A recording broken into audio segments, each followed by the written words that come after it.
In order to participate in our activities, you will need to have these: a Raspberry Pi, a micro SD card, USB wall plug, or later, if you want to go mobile, then you would carry power bank or charger with a USB plug, and a USB to USB cable where you connect the power to the Pi.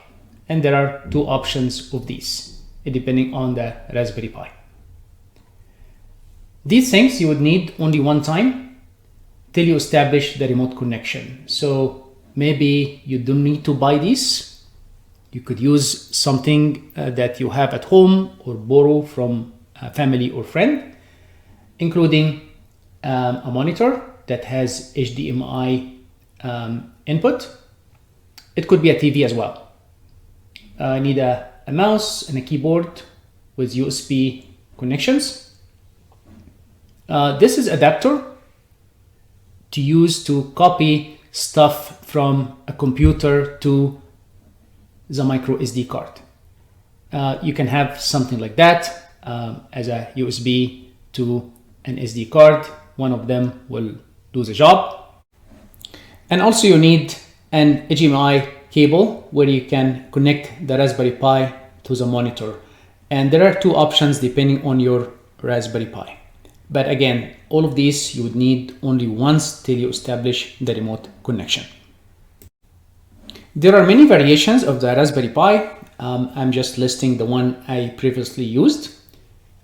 So there is one called Raspberry Pi 3B. There's another one called 3B Plus.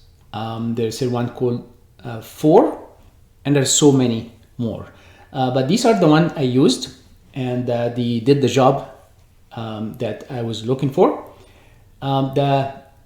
Both the 3B and the 3B Plus, they both have a micro USB plug here or there, and this is where you would plug the power. So if you're looking for a cable like this, you connect it to the wall or the power bank, and that end has to be a micro USB to charge the Pi. Contrast this to Raspberry Pi 4. The charger here, or the power, come from a USB-C.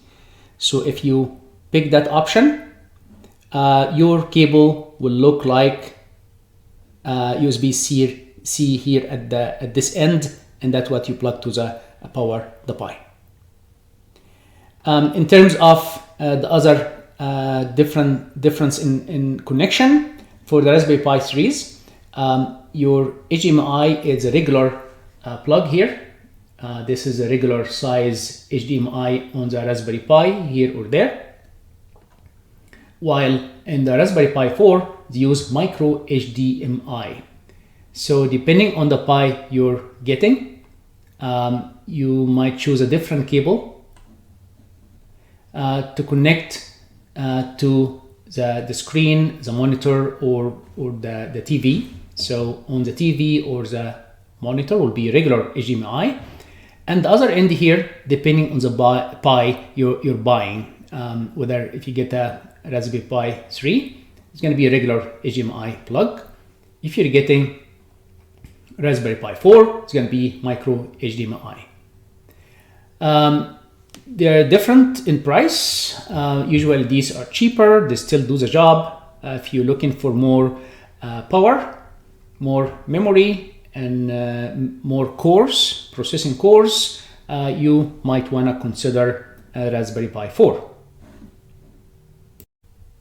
So remember, all of these will not be needed later, because at some point you're gonna be establishing a remote connection. So you're gonna get your Raspberry Pi, you're gonna power it up, and you're gonna be able to see its screen from a computer, a laptop, or even a phone. If you're working at home, you will learn how to do that. Establish this connection at home through your home modem or router.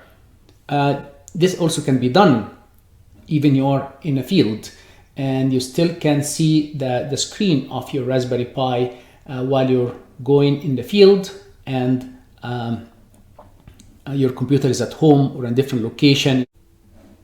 Other sensors we could be using in the future, including GPS, cameras, IMUs, laser or LiDAR, maybe some more different sensors. But I would wait for these for now till we get closer to these activities.